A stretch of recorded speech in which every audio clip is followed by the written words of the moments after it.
La grandeza que resistirá la prueba del tiempo y la eternidad es servir sacrificadamente a los demás por amor a Cristo.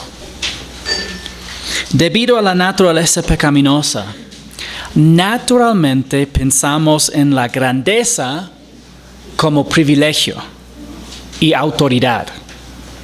Pensamos en la grandeza como las cosas que otros nos dan o dicen de nosotros.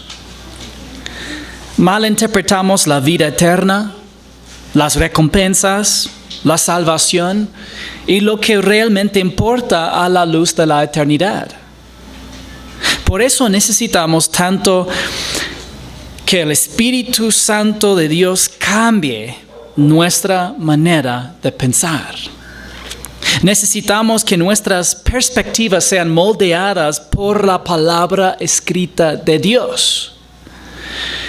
Quiero recordarles a todos que cada uno de ustedes está luchando contra algo que el Espíritu Santo busca cambiar en ti.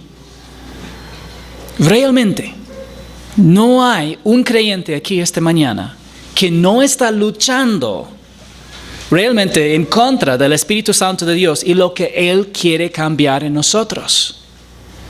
Y llega un momento cuando estamos dispuestos de ceder al Espíritu Santo de Dios, ceder a la voluntad de Dios y permitir que nos cambie en el pensamiento primero y después en nuestra forma de vivir. Pero es importante que todos aquí hoy reconozcamos que necesitamos cambiar. Amén. Hay una parte de tu corazón, una parte de tu punto de vista y una parte de tu forma de vivir que Dios quiere cambiar. Y los exhorto a rendirse al Espíritu Santo. Dejen que Él dirija su pensamiento. Dejen que su palabra los transforme de dentro hacia afuera. Por favor, abran sus Biblias conmigo en Marcos capítulo 10, versículo 32. Marcos capítulo 10, versículo 32. Iban por el camino subiendo a Jerusalén, y Jesús iba delante de ellos.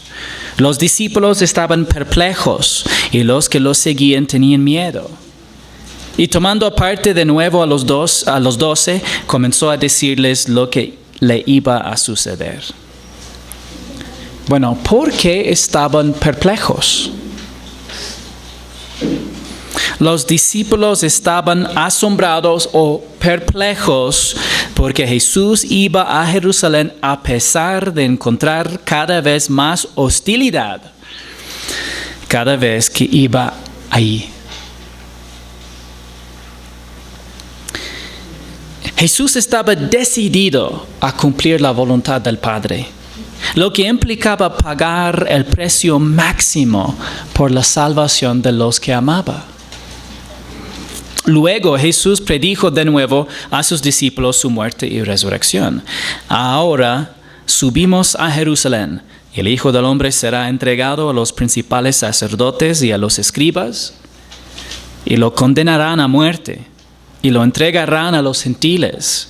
Se burlarán de él, y le escupirán, lo azotarán, y lo matarán, y 3 días después resucitará.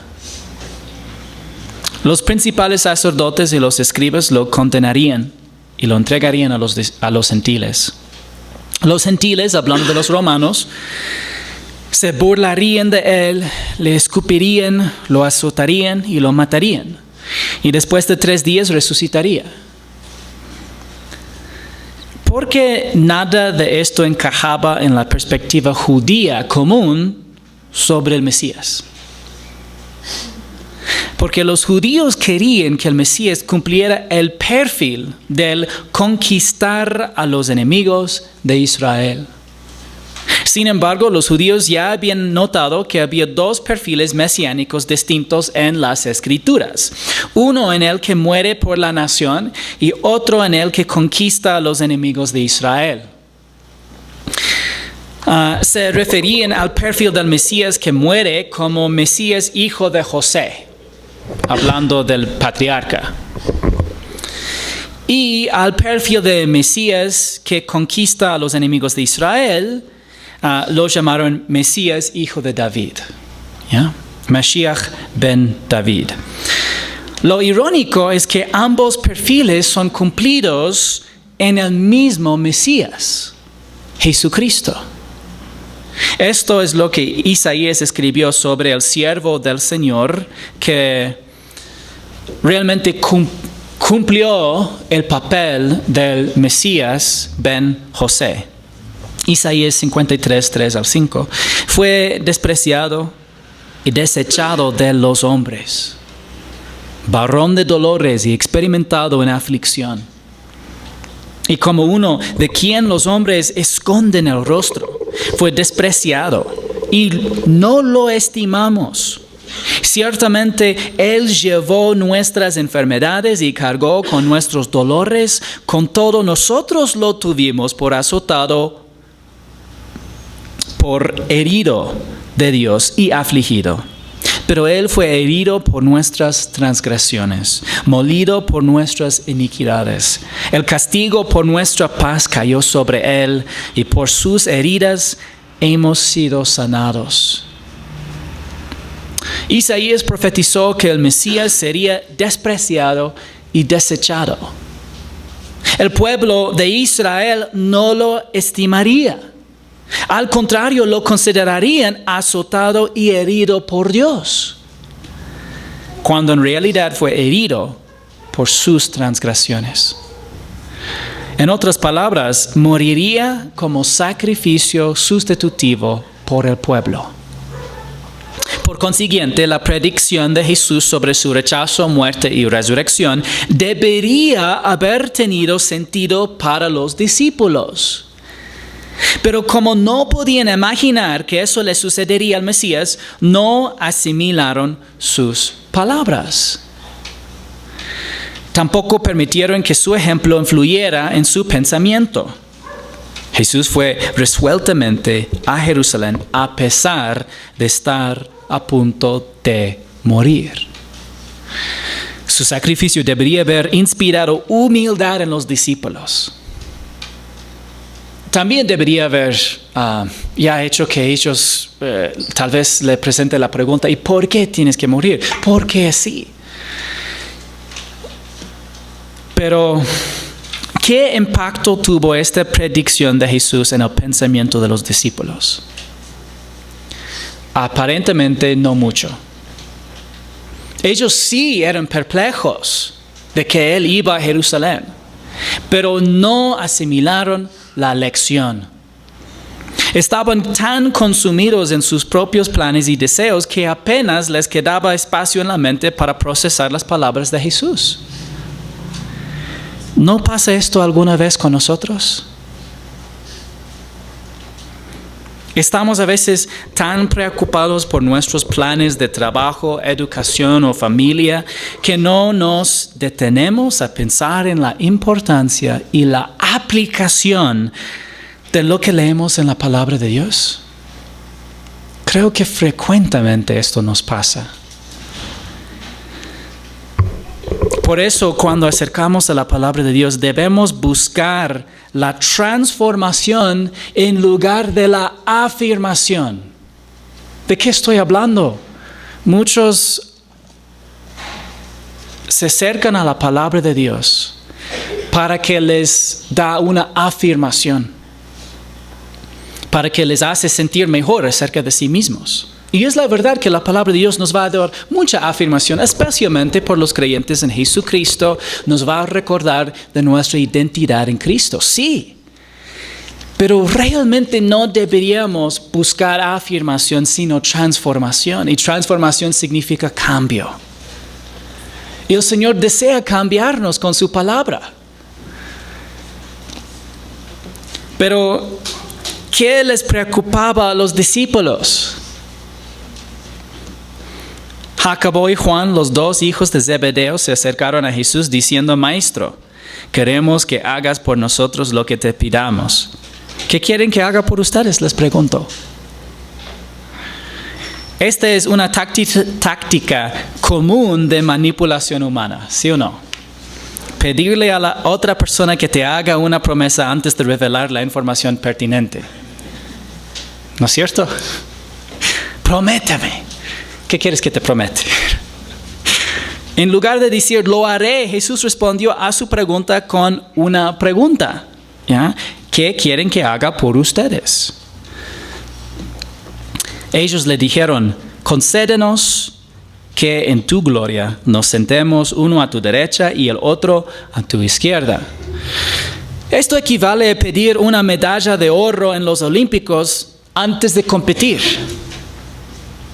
Mateo nos dice que en realidad fue la madre de Jacobo y Juan quien hizo la petición. Mateo 20, 20 y 21 dice: entonces se acercó a Jesús la madre de los hijos de Zebedeo con sus hijos, y postrándose ante él le pidió algo. Jesús le preguntó: ¿qué deseas? Ella le dijo: ordena que en tu reino estos dos hijos míos se sienten uno a tu derecha y el otro a tu izquierda. Salomé, la madre de Jacobo y Juan, pidió con valentía a Jesús que se sentara a sus hijos a su derecha y a su izquierda en su reino. La descripción que hace Marcos del acontecimiento sigue el pensamiento judío habitual.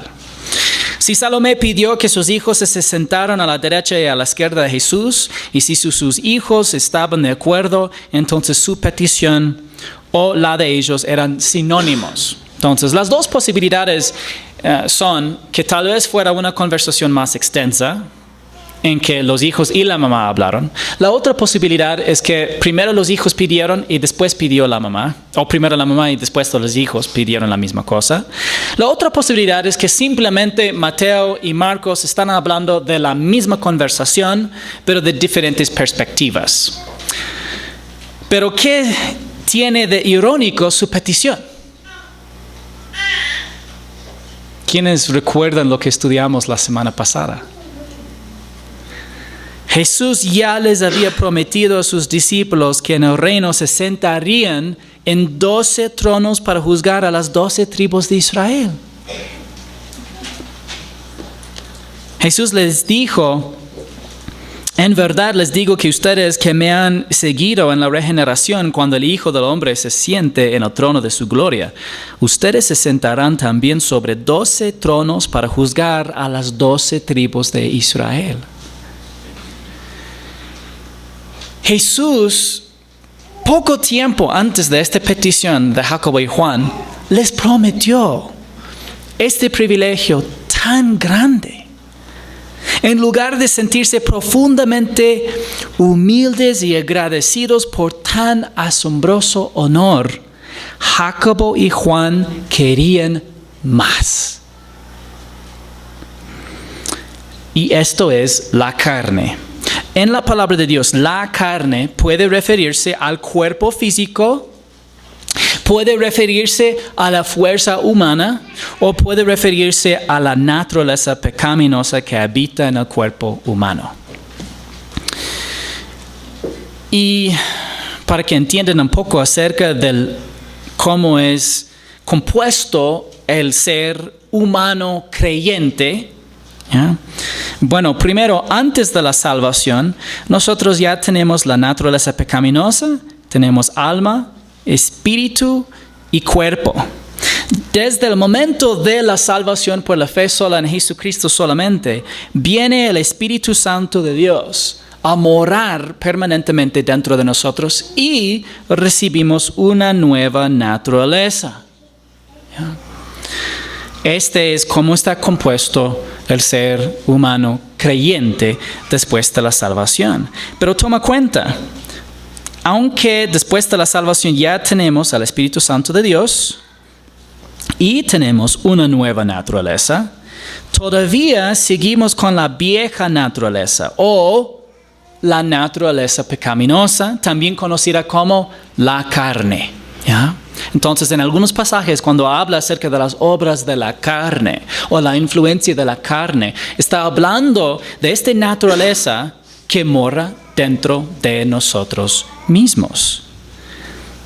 Entonces, la carne siempre nos dice que nos pongamos a nosotros mismos en primer lugar. Siempre. Cuando estamos controlados por la naturaleza pecaminosa, incluso los sacrificios que hacemos por los demás siguen teniendo propósitos egoístas. Porque sí, hay personas que aún no tienen el Espíritu Santo de Dios o la nueva naturaleza, que son incrédulos, y ellos todavía pueden hacer sacrificios que beneficien a los demás, pero todavía tiene propósitos egoístas porque no está dentro del cuadro de la gloria y honor de Dios. Realmente es para uno mismo, es para su reputación, es para su nombre, su bondad o su justicia. Pero cuando ponemos nuestra fe en Cristo, recibimos una nueva naturaleza y el Espíritu Santo que reside permanentemente en nosotros. El Espíritu, y ustedes dicen, ¿qué tan permanentemente? Bueno, dice en Efesios capítulo 1 de que el Espíritu Santo de Dios es las aras o la garantía de la redención de la posesión adquirida que habla de nuestro cuerpo. Entonces, esto significa ¿qué tan permanente es la habitación del Espíritu Santo de Dios? Hasta que tú recibes tu cuerpo de inmortalidad en la redención de tu cuerpo, que es la resurrección. Eso asegura que es imposible perderla. Pero el Espíritu Santo y la carne son influencias opuestas. Influencias opuestas. El Espíritu Santo nos dice que pongamos a Jesús primero y a los demás antes que a nosotros mismos por amor a Jesús. ¿Ya? La carne nos dice que nos pongamos a nosotros mismos primero.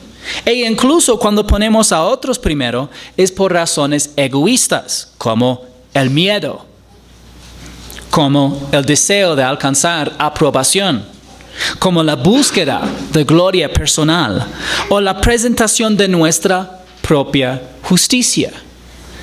El apóstol Pablo escribió a los Gálatas diciendo, digo pues, anden por el Espíritu y no cumplirán el deseo de la carne. Porque el deseo de la carne es contra el Espíritu, y el del Espíritu es contra la carne. Pues estos se oponen el uno al otro, de manera que ustedes no pueden hacer lo que deseen. Es decir, hay una lucha dentro de nosotros, desde el momento de la salvación, en que ya ahora el Espíritu Santo de Dios y la vieja naturaleza, lo que es la carne, la naturaleza pecaminosa, están en una lucha. Constantemente los dos tratando de influirnos, pero podemos elegir a cuál voz escuchar. La única manera de vencer a la carne es andar por el Espíritu. ¿Ya? Andar por el Espíritu y estar lleno del Espíritu son sinónimos. Pueden ver aquí, yo cambié un poquito el diagrama de la vida espiritual para que puedan ver. Generalmente tengo aquí la palabra comunión, ahora dice en la luz. ¿Ya? Porque en 1 de Juan habla de la comunión como andar en la luz, en la comunión con el Señor. Lo que vimos en Gálatas capítulo 5 era andar por el Espíritu. Y esto significa nuestra forma de vivir ser dirigida por el Espíritu Santo de Dios. Y esta es la única manera de ganar al pecado, que realmente viene desde dentro de nosotros, igual como también tenemos el Espíritu Santo de Dios que quiere dirigirnos o guiarnos desde adentro también. Decidimos o escuchar a la carne, la naturaleza pecaminosa, lo que nos va a decir, ponerte a ti mismo primero. O podemos escuchar al Espíritu Santo de Dios que dirá, pon a Cristo primero y en consecuencia a los demás antes que usted mismo. Efesios 5, 18 al 21 dice, y no se embriaguen con vino en lo cual hay disolución o desperdicio de su vida, sino sean llenos del Espíritu. ¿Cómo manifiesta la llenura del Espíritu Santo de Dios? El apóstol Pablo nos dice con participios. Los participios explican cómo cómo funciona o cómo manifiesta la acción. La acción es ser lleno del Espíritu. ¿Cómo se ve eso? Hablando entre ustedes con salmos, himnos y cantos espirituales, cantando y alabando con su corazón al Señor, dando siempre gracias por todo en el nombre de nuestro Señor Jesucristo, a Dios el Padre, y sometiendo unos a otros en el temor de Cristo. Yo cambié los verbos que aquí no son participios en participios, porque así es como aparece en griego y también es como aparece en la Reina Valera 1960. Estas cosas fluyen de la llenura del Espíritu Santo de Dios. Entonces, cuando tú andas por el Espíritu, ¿qué te va a dirigir el Espíritu Santo de Dios? Él te va a dirigir tu forma de hablar con salmos, himnos y cantos espirituales. Es decir, de acuerdo con la palabra de Dios mismo y también lo que debería estar ya en tu mente y en tu corazón. Si estás escuchando música cristiana, es una razón que les recomiendo. Escucha la música cristiana. Cuando tienen tiempo libre o cuando están haciendo alguna actividad. ¿Y por qué? Porque si tú estás escuchando canciones de agradecimiento a Dios, ¿qué te va a nacer muy fácilmente en una conversación con otra persona? Agradecimiento a Dios. ¿Ya? Pero si tú estás escuchando alguna locura, entonces, ¿realmente qué está pasando por tu mente y tu corazón? Estas locuras, sí. Y entonces, ¿qué va a salir de tu boca? Locuras, sí. Y ustedes pueden juzgar cuáles son locuras y cuáles realmente son cosas que conformen con los principios de la palabra de Dios. Porque tienen el Espíritu Santo de Dios y han aprendido su palabra. Entonces, el Espíritu Santo de Dios nos va a dirigir nuestra forma de hablar, también nuestra actitud. Ya nosotros vamos a estar alabando a Dios y también cantando a Él en el corazón. Esto va a afectar también nuestra actitud hacia Dios, agradecimiento a Él por todo, y también nuestra actitud hacia los demás. Vamos a someter a otros, y esto significa ceder voluntariamente a las preferencias de otros cuando tenemos oportunidad de hacerlo, de priorizar a otras personas en nuestras vidas. Y esto es lo opuesto de lo que guía la carne. Entonces, no ganamos la carne mediante no pecar. Nosotros ganamos a la carne mediante seguir la dirección del Espíritu. ¿Ya? Porque si estás pensando todo el día en no pecar, no pecar, no pecar, ¿en qué estás pensando? Pecar. ¿No es cierto? ¿Ya? Si estás pensando todo el día en agradecimiento a Dios, hablando de una manera que concuerda con la palabra, dando gracias a Dios por todas las cosas y buscando oportunidades de servir a otras personas y voluntariamente de ver cuáles son sus necesidades o para ayudar con estas cosas, para ahorrar, tal vez para ceder a algunos deseos de otras personas, para demostrar humildad. Si estás pensando en estas cosas, ni estás pensando en pecar. Y eso es la razón que el apóstol Pablo dijo: anden por el Espíritu y no cumplirán los deseos de la carne. No deberíamos cambiar el orden de las palabras. Y entonces, andar por el Espíritu, estar lleno del Espíritu son sinónimos. También sinónimo con andar en la luz. 1 Juan 1, 5-9 dice: y este es el mensaje que hemos oído de Él y que les anunciamos. Dios es luz y en Él no hay ninguna tiniebla. Si decimos que tenemos comunión con Él, pero andamos en tinieblas, habla de pecado, mentimos y no practicamos la verdad. Pero si andamos en la luz, como Él está en la luz, tenemos comunión los unos con los otros. No solamente nos da comunión con el Señor, sino nos da también comunión entre creyentes en Jesucristo, y la sangre de Jesús, su Hijo, nos limpia de todo pecado. Si decimos que no tenemos pecado, nos engañamos a nosotros mismos. Ojo, el punto aquí no es para declarar que tú no tienes pecado. ¿Ya? El punto aquí es de reconocer que eres pecador, y después dice confesar tus pecados y de andar en la luz. Y andar en la luz ya significa que no vas a estar pecando mientras que estás andando en la luz. Y la verdad no está en nosotros. Si confesamos nuestros pecados, Él es fiel y justo para perdonarnos los pecados y limpiarnos de toda maldad.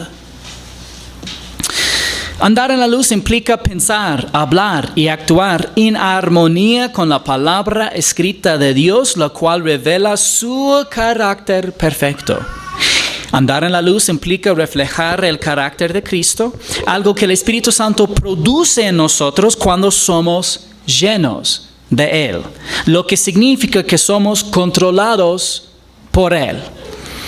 No hay tinieblas en la luz, lo que significa que no hay injusticia en la comunión con el Señor. Recuerde que la naturaleza pecaminosa no solo nos tienta a hacer cosas inmorales, porque a veces gente tiene este concepto de que la naturaleza pecaminosa solamente tienta a fornicar, para ser muy directo, ¿ya? Pero también la naturaleza pecaminosa nos tienta a ser egocéntricos. Nos tienta a anteponer nuestras preferencias al bien de los demás. Nos tienta a buscar nuestra propia gloria. Y nos tienta a ser orgullosos y envidiosos. Cosas que frecuentemente nosotros justificamos, ¿sí o no? Espero que ustedes entiendan que esto es una cosa de que todos nosotros luchamos con esta batalla, ¿ya? Con esta tentación de la naturaleza pecaminosa. Mateo 7, 21 al 23 dice: porque de adentro del corazón de los hombres salen los malos pensamientos, fornicaciones, robos, homicidios, adulterios, pero también avaricias, maldades, engaños, sensualidad, envidia, calumnia, orgullo y insensatez. Todas estas maldades de adentro salen y contaminan al hombre. Ustedes dicen, ¿por qué estás enfatizando tanto esto? Porque creo que a veces podemos caer en la trampa de pensar que la espiritualidad es evitar ciertos pecados. Es decir, entonces soy espiritual si no hago esta cosa y no hago esta cosa y no hago esta cosa. Esta no es la espiritualidad. La espiritualidad es andar en la luz, es de hacer y pensar y decir las cosas que concuerdan con el Señor y su palabra, de estar realmente dirigido por el Espíritu Santo de Dios. Y cuando eres dirigido por Él, controlado por Él, lleno de Él, saldrán tantas hermosas cosas que glorifican a Dios. Pero cuando caes en esta trampa, y eso es natural para nosotros, escogemos a los pecados que es fácil para nosotros de vencer. No escogemos a los difíciles, ¿ya? Y decimos, entonces, no hago esto, y no hago esto, y no hago esto, entonces soy espiritual y estoy bien. Y yo sí hago esto, y esto, pero no son tan graves, ¿ya? No, hermanos. Y yo diría más fuerte, pero no quiero que piensen que estoy demasiado apasionado acerca de este tema. Pero hermanos, todos estos pecados son maldades, incluso orgullo. Y no hay alguien aquí presente hoy que no tenga problema con el orgullo. Usted, no, yo soy muy humilde. Eso mismo es orgullo. En serio, cuando tú piensas ser humilde, eres orgulloso, pues. ¿Ya? Cuando tú crees de que tú has llegado a un alto nivel, ya, yo he vencido. No, orgulloso. ¿Ya? El apóstol Pablo, cuando llegó al final de su vida, él dijo, yo soy el peor de los pecadores. No dijo fui, él dijo soy. Más que creció espiritualmente, menos que pensaba de sí mismo. Y solamente estoy enfatizando esto porque vemos a este problema en los discípulos y deberíamos ver ese problema en nosotros mismos. Por eso doy gracias de no poder perder mi salvación. Porque de lo contrario, la perdería. Si tuviera un concepto alto de mí mismo, lo cual es orgullo. Y yo sé que tengo ese orgullo. Yo sé que esto mora en mí. Yo sé que yo tengo pensamientos que para Dios si son maldades. Y entonces, gloria a Dios de que Él me mantiene y es por su gracia, es por su fidelidad y es por su promesa y es porque Él no puede mentir. Sin embargo, también reconozco que Dios quiere transformar a quienes ha salvado. Dios quiere transformarme. Esa transformación solo ocurrirá cuando escuche y responda a la palabra de Dios confiando en ella y actuando en armonía con ella. Nos sometemos al control del Espíritu Santo y permitimos que la palabra de Dios guíe nuestros pensamientos. Cuando lo hacemos, no buscamos nuestra propia gloria. Como respondió Jesús a Jacobo y Juan, Jesús les dijo, ustedes no saben lo que piden. ¿Pueden beber la copa que yo bebo? ¿O ser bautizados con el bautismo con que soy bautizado? ¿De qué bautismo hablaba Jesús? Bueno, Jesús ya había sido bautizado por el profeta Juan 3 años y medio antes.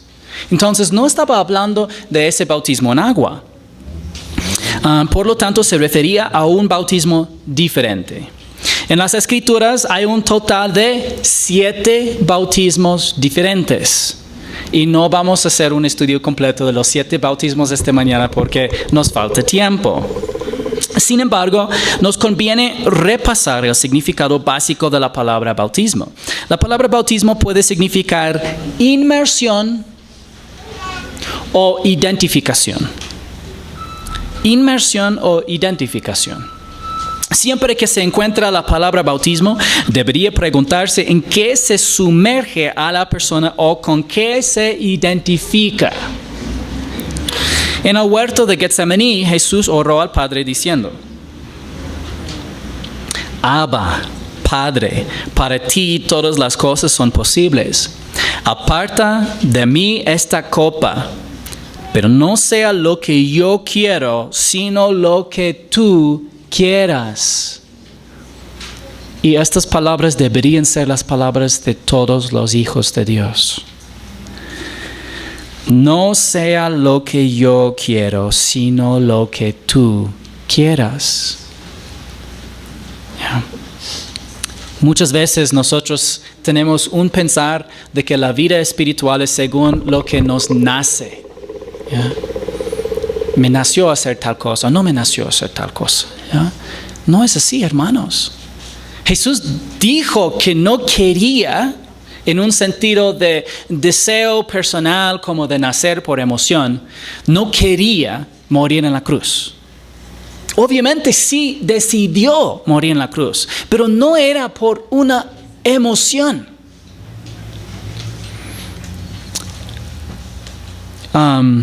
En este caso Jesús se refería a su sufrimiento en la cruz.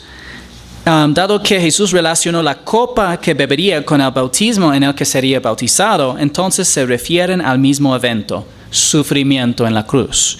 Jesús no quería morir en la cruz, pero voluntariamente hizo lo que no quiso para el Padre y por amor a nosotros. ¿Tiene razón? Esto puede desafiar nuestra forma de pensar acerca de la vida espiritual. La copa que Jesús bebería y el bautismo en el que sería sumergido era sufrimiento.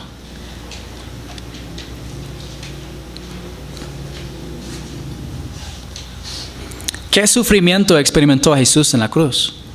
Bueno, mientras Jesús fue golpeado con varas y puñetazos durante toda la noche, luego azotado por los romanos y finalmente clavado en una cruz donde permaneció colgado durante 6 horas. El peor sufrimiento ocurrió durante sus últimas 3 horas en la cruz. Nada de lo que pasó antes. Jesús había permanecido en silencio durante todo su sufrimiento físico e incluso durante sus primeras 3 horas en la cruz conversó con otros. Pero cuando terminaron las 3 horas de oscuridad, Jesús exclamó, dice en Marcos 15, 33 y 34, cuando llegó la hora sexta, hubo oscuridad sobre toda la tierra hasta la hora 9. Y a la hora 9 Jesús exclamó con fuerte voz, Eloi, Eloi, lema sabachthani, que traducido significa, Dios mío, ¿por qué me has abandonado? La naturaleza humana del perfecto Hijo de Dios sufrió la separación espiritual del Padre. El profeta Isaías describió el sufrimiento de él diciendo, debido a la angustia de su alma, él lo verá y quedará satisfecho. Por su conocimiento el justo, mi siervo, justificará a muchos y cargará las iniquidades de ellos. ¿Qué clase de angustia sufrió Jesús en su alma? Bueno, por ser Dios, Jesús es infinito. Por ser hombre, puede morir. El resultado fue un sufrimiento infinito dentro de un ser humano finito en la cruz. Recuerden que Él es impecable y perfecto. Pero en la cruz nuestros pecados fueron derramados sobre su cuerpo. Quiero que por un momento puedan imaginar este sufrimiento. Como creyentes en Cristo, cuando nos sentimos fatal cuando pecamos, ¿sí o no? Si estamos conscientes y si nosotros estamos frecuentemente siendo guiados por el Espíritu Santo de Dios, cuando pecamos sentimos horribles. Pero nos sentimos aún peor cuando alguien nos culpa por pecados que no hemos cometido. Ahora imaginen ese sentimiento multiplicado por 100 mil millones. La suma de los pecados a lo largo de la historia humana, pasada, presente y futura, no es realmente infinita, pero es tan grande que no somos capaces de calcularla. El Padre identificó perfectamente todos y cada uno de los pecados de la historia humana hasta el final de los cielos y la tierra presentes y los derramó en el cuerpo de la naturaleza humana de Jesucristo. Fue un sufrimiento insondable. Entonces Jesús clamó, consumado es, porque momentos después, al inclinar la cabeza y exhalar su último suspiro, la obra que el Padre le había enviado a realizar estaría completa. La salvación estaría disponible para toda la humanidad. La deuda de nuestros pecados sería pagada en su totalidad. Y Dios podría justificar a cualquiera que depositara su fe en Jesucristo, confiando en su muerte en la cruz por nuestras iniquidades. Cuando Jesús les preguntó a Jacobo y Juan si podían beber de la copa que él bebería, ¿cómo respondieron? Señor, eso no es posible. No podemos hacer eso. Y le respondieron, podemos. Listo. Ni siquiera le preguntaron qué sería la copa y el bautismo. A ver, Señor, ¿la copa? ¿Qué copa? ¿El bautismo? ¿Cuál bautismo? A ver, me parece una buena idea, pero por favor explícame primero. No. Es como nosotros cuando tú haces una actualización en tu celular. Y no es cierto que dice, ¿estás de acuerdo con los términos y condiciones? Y tú, ni leímos, hermanos, ni sabemos de qué estamos quedando de acuerdo. Y así pasó con Jacobo y Juan. Firmaron el contrato sin leerlo. Jesús les dijo, la copa que yo bebo, beberán, y serán bautizados con el bautismo con que yo soy bautizado. Entonces ahora preguntamos, ¿cómo? ¿Cómo bebieron Jacobo y Juan la misma copa y fueron bautizados con el mismo bautismo? Jacobo y Juan sufrieron por la voluntad del Padre y el testimonio de Jesucristo. Sufrieron por la voluntad del Padre y el testimonio de Jesucristo. ¿Qué tipo de sufrimiento? Bueno, en Hechos 12, 1 y 2 leemos, por aquel tiempo el rey Herodes echó mano a algunos que pertenecían a la iglesia para maltratarlos. Hizo matar a espada a Jacobo, el hermano de Juan.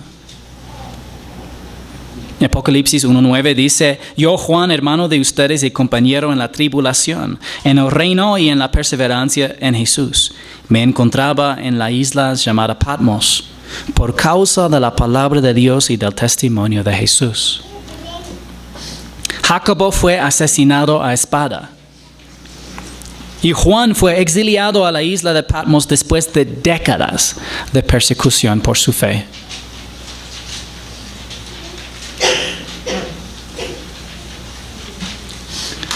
Obviamente Jacobo y Juan no eran capaces de morir por los pecados de ajenos. Para hacerlo tendrían que ser perfectamente justos y sin pecado. Por lo tanto, no podían morir por nadie más. Solo podían morir por sus pecados si se habían negado a confiar en Jesucristo. Como Jacobo y Juan habían puesto su fe en Jesús, no tendrían que morir por sus pecados, pero como discípulos tendrían que morir por Cristo. Y hay una diferencia. Pero al sentarse a mi derecha, y a mi izquierda, no es mío el concederlo, sino que es para quienes ha sido preparado. Jesús no quiso decir que no concedería personalmente a los creyentes sus recompensas, porque sabemos que sí es Él mismo que va a conceder las recompensas, pero quiso decir que Dios ya había determinado quién recibiría ese privilegio específico basándose en su omnisciencia y soberanía. Omnisciencia porque antes de la fundación del mundo, Dios sabía cómo vivirían espiritualmente los creyentes de todas las épocas. Y soberanía porque solo Dios determine las recompensas eternas para los creyentes. La semana pasada vimos que todos los creyentes van al cielo, independientemente de su desempeño. Pero también vimos que el sacrificio puede recibir recompensas especiales por toda la eternidad. Vemos este equilibrio en la palabra de Dios y consistencia. La palabra de Dios una y otra vez nos enseña la misma cosa. En última instancia, ambas decisiones pertenecen solo a Dios. Y no debemos envidiar su bondad hacia los demás ni compararnos con ellos. Fue el principio que vimos también al final del estudio de la semana pasada. ¿Cómo respondieron los demás discípulos? Al oír esto, los 10 comenzaron a indignarse contra Jacobo y Juan. ¿Cuál es la diferencia entre la respuesta de Jesús a Jacobo y Juan y la respuesta de los otros 10 apóstoles?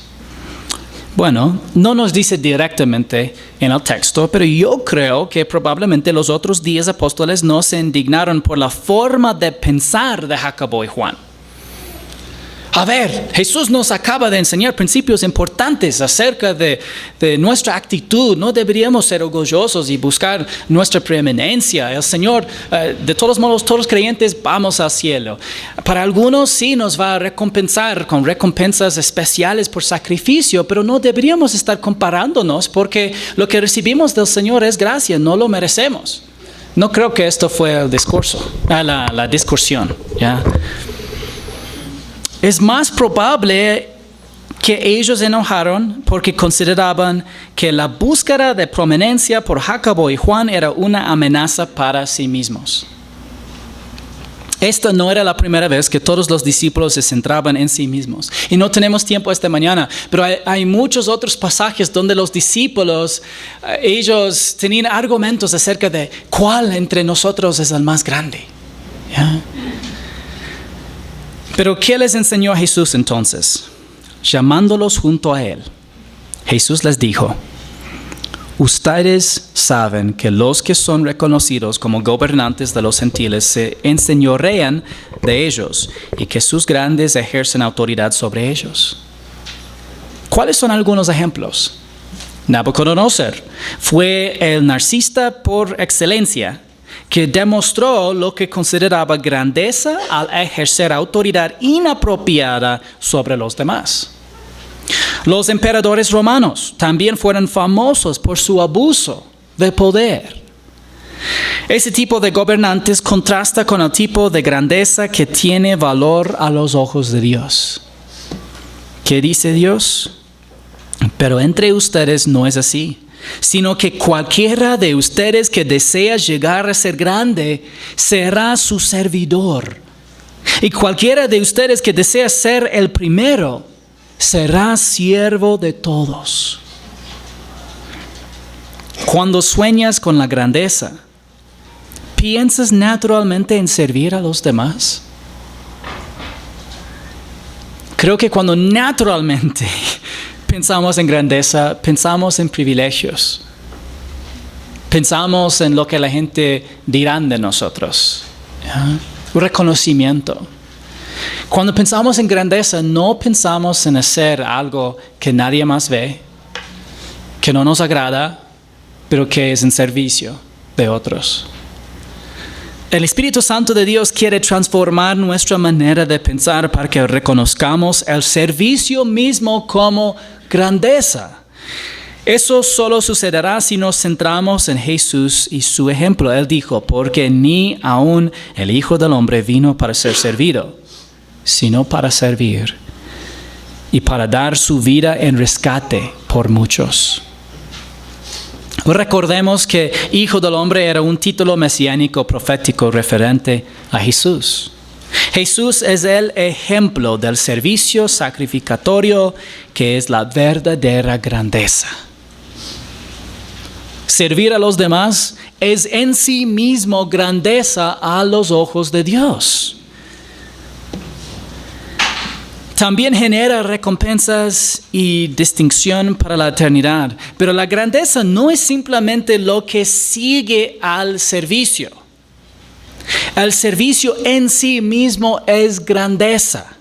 El apóstol Pablo dijo a los ancianos de Éfeso, en todo les mostré que así trabajando deben ayudar a los débiles y recordar las palabras del Señor Jesús que dijo, más bienaventurado es dar que recibir. Cuando Jesús oró al Padre camino a Getsemaní, dijo esto. Estas cosas habló Jesús y alzando los ojos al cielo dijo, Padre, la hora ha llegado. Glorifica a tu Hijo para que el Hijo te glorifique a ti. Fue antes de ir a la cruz. Para el Señor, la crucifixión fue parte de su glorificación, no solo el medio para alcanzarla. En otras palabras, Dios demuestra su gloria y es glorificado tanto a través del sacrificio y de la exaltación resultante.